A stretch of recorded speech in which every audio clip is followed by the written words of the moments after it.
Bismillahirrahmanirrahim. Assalamualaikum warahmatullahi wabarakatuh. Waalaikumsalam. Alhamdulillah, salatu wassalamu ala rasulillah Sayyidina Muhammad ibn Abdullah wa ala alihi wa sahbihi wa mawalah, amma ba'd. Al-Fatihah ila hadratil habib Sayyidina Muhammadin sallallahu alaihi wa sallam. Summa ila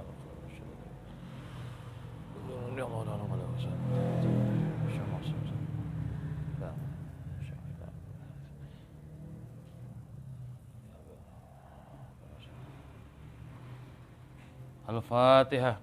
A'udzu billahi minasyaitonir rajim. Bismillahirrahmanirrahim. Alhamdulillahi rabbil alamin arrahmanir rahim maliki yaumiddin. Iyyaka na'budu wa iyyaka nasta'in. Ihdinas siratal mustaqim. Siratal ladzina an'amta 'alaihim ghairil maghdubi 'alaihim waladdallin. Bismillahirrahmanirrahim. Faslun. Wa sholatul khawfi dan sholat khauf. Nah, ini pasal tentang sholat dalam keadaan peperangan. Ya. Ini kalau dilihat dari isinya peperangan tradisional ya. Peperangan tradisional kan dua pasukan saling berhadap-hadapan. Ya kan, menggunakan pedang, tombak, dan sebagainya. Kalau perang sekarang kan menggunakan teknologi yang canggih gitu ya. Tidak berhadapan saja bisa terjadi peperangan. Perang rudal, perang apa namanya? Jarak jauh kan. Perang santet. Perang santet. Ilmu hitam. Nah, salat dalam peperangan yang disebut dengan sholatul khauf itu ada 3 macam. Yang pertama, apabila musuh itu tidak di arah kiblat.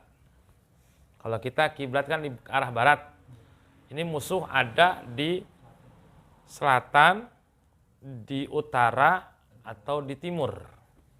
Ya. Sedangkan kita sholat menghadap kiblat. Nah, yang pertama adalah imam itu membagi 2 kelompok. Ya. Kelompok yang pertama adalah kelompok yang menghadap ke arah musuh. Misalkan kita sholat ke arah barat, musuh ada di sebelah selatan. Berarti satu kelompok itu menghadap ke selatan, menjaga musuh, ya, menghadap musuh lah. Jadi jangan sampai sholat semua ketika lagi sujud diserbu kan gitu. Jaga di sana. Kelompok yang satu lagi itu berada di belakang imam. Artinya sholat bersama imam. Nah, kelompok pertama itu sholat bersama imam di rakaat pertama. Ya. Nah, setelah rakaat pertama tuh imam diam. Imam diam nih. Nah, kemudian yang pasukan tadi setelah imam diam, dia melanjutkan sholat sampai selesai. Ya. Melanjutkan sholat sampai selesai. Nah, kemudian dia menyusul. Setelah selesai, maka dia menghadap ke arah musuh. Setelah selesai nih, yang kelompok pertama, selesai, assalamualaikum, langsung menghadap ke tempat musuh.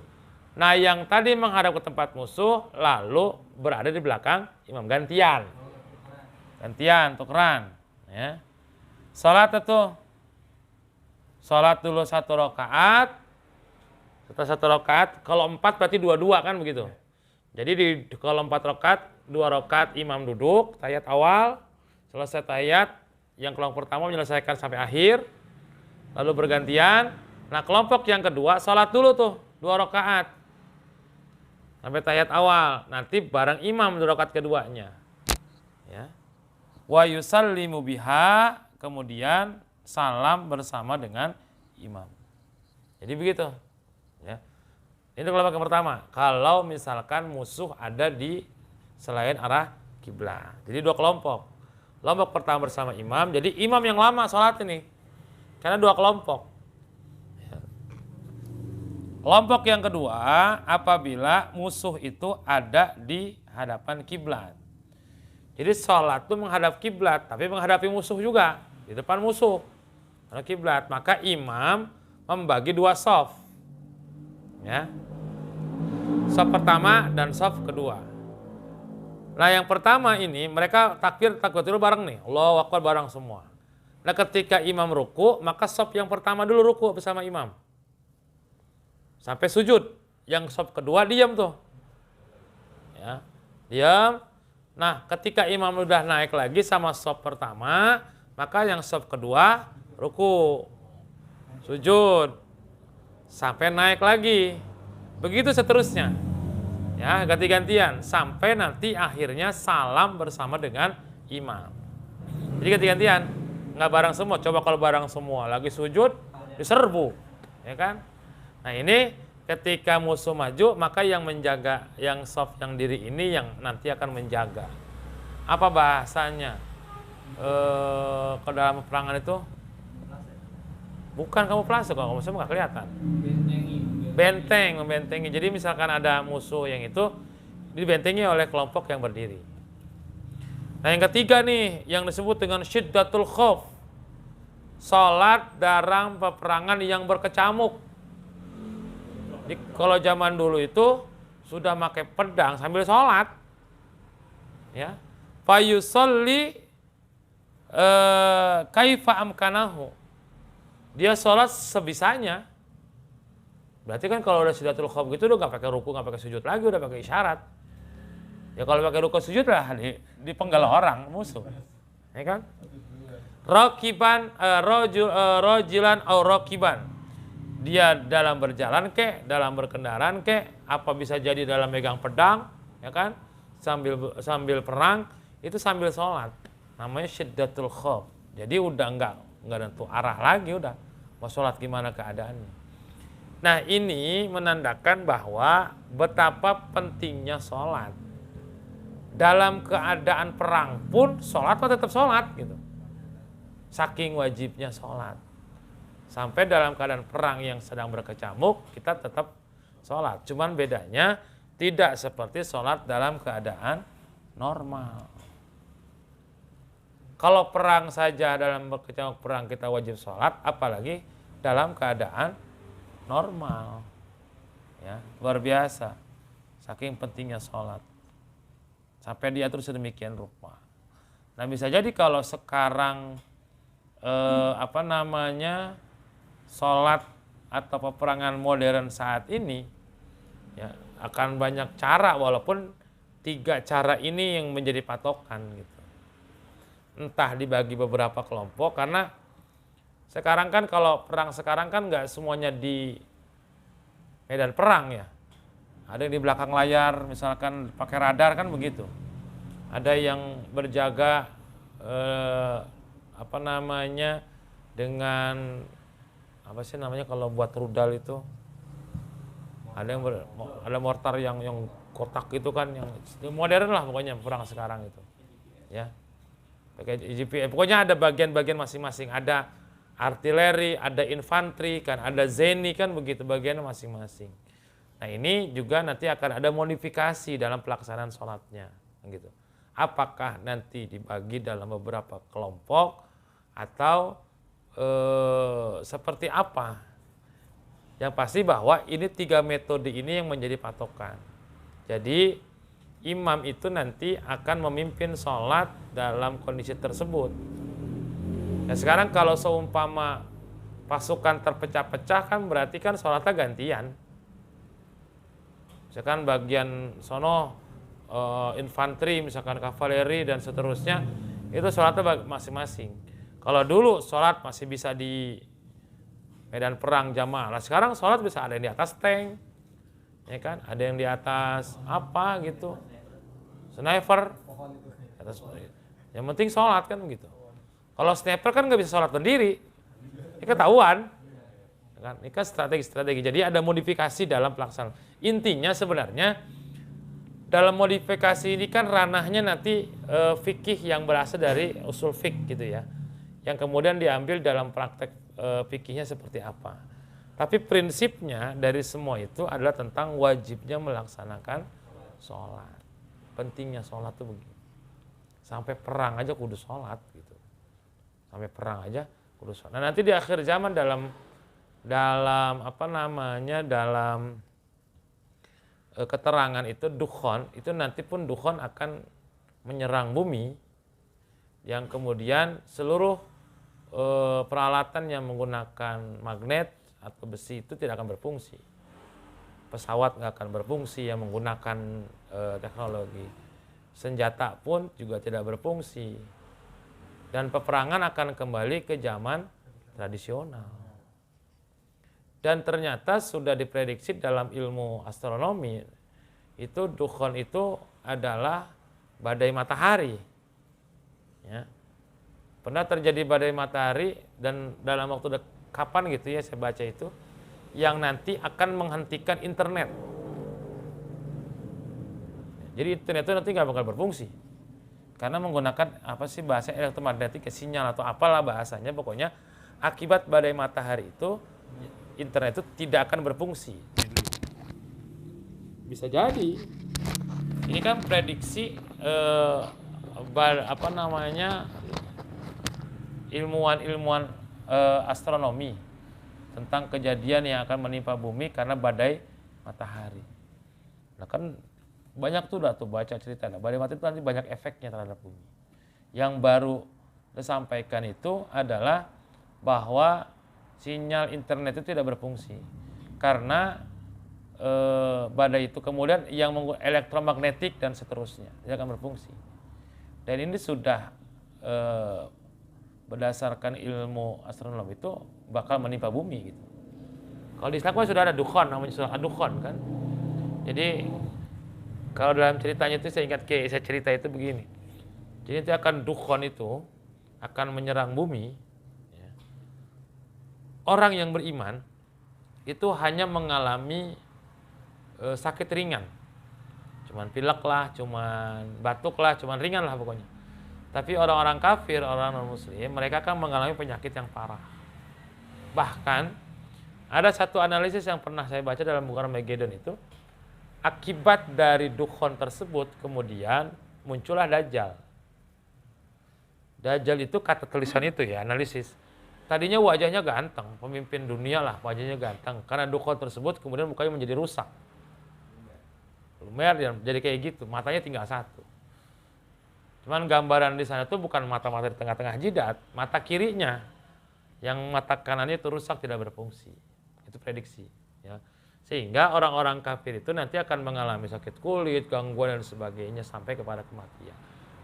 Tapi umat muslim ini hanya akan mengalami penyakit-penyakit yang ringan. Nah, dukhon ini adalah bagian dari rangkaian hari kiamat. Karena nanti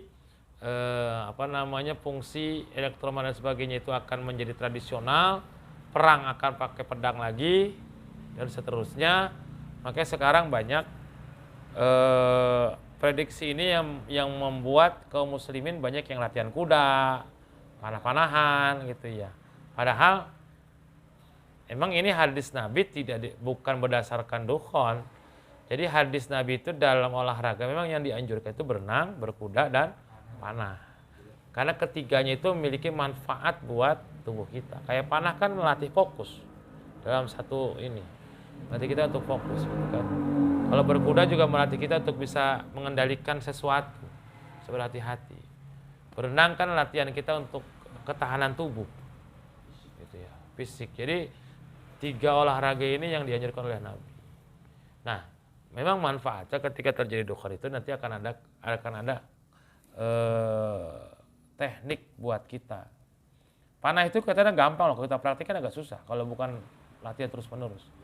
Main pedang, apalagi pedang yang dari besi, luar biasa itu. Ya, beratnya bukan main. Kita bisa ngangkatnya udah hebat kalau sekarang ya, kalau tanpa latihan, apalagi nebas ke sono kemari. Masa pakai tangan 2 kan nggak mungkin, ya kan? Apalagi orang zaman dulu kan tangan kanan pedang, tangan kiri tameng kan? Itu tenaga yang luar biasa, butuh latihan. Baju besi, topi besi, ya kan? Kan main. Jadi orang-orang dulu itu luar biasa. Sekarang ya butuh teknik juga, cuman tidak seberat zaman dulu kan. Gitu. Kalau orang bawa apa namanya yang batu gitu kan, kena pel gede itu dulu gitu. Kalau lihat film, gitu ya. Tradisional. Kalau dulu kan zaman Nabi itu peperangan sebelum terjadi perang massal itu kan maju dulu beberapa orang gitu. Kayak Sayyidina Ali, ya kan, duel. Jago 1 lawan 1, ya kan, siapa yang apa namanya mati kan gitu. Itu bisa jadi berpengaruh kepada mental itu kan. Jadi yang menang itu mentalnya semakin kuat. Masa panglimanya yang maju. Iya. Kalau kalah mentalnya juga bisa down itu. One by one bisa 3 itu. Ya down juga nggak gitu. Wah. Nah, itu jadi saking luar biasanya ibadah sholat ini sampai dalam keadaan peperangan pun sholat tetap harus dilaksanakan.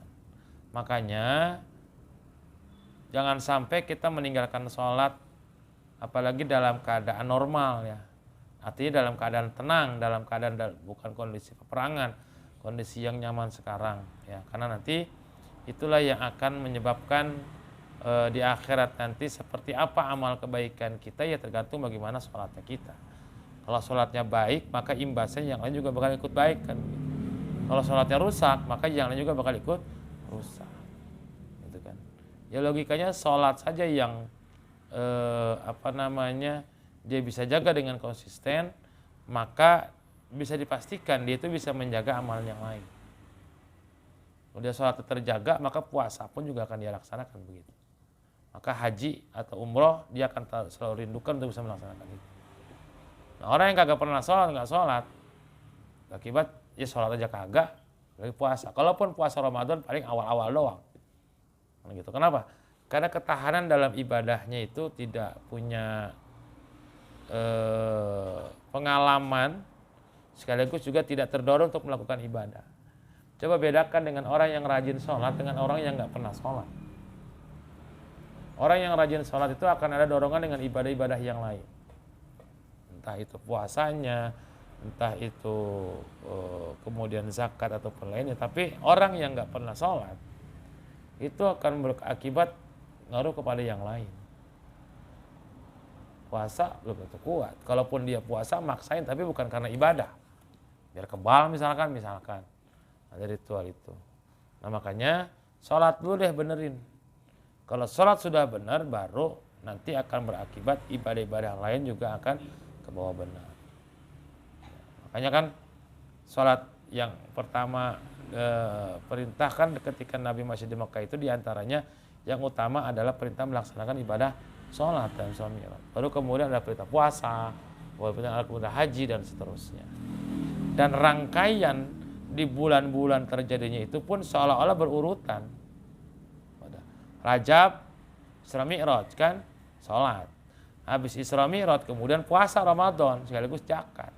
Habis zakat puasa dan zakat kemudian 2 bulan kemudian haji.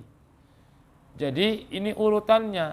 Makanya kalau mau bisa melaksanakan puasa, haji dan umrah ataupun zakat, sholatnya dulu yang harus dibenerin. Sholat udah benar, maka dia bisa menyongsong Ramadan dengan puasa lalu diakhiri dengan zakat. Setelah ini terjaga, maka dia pun bisa menyongsong dan melakukan ibadah haji.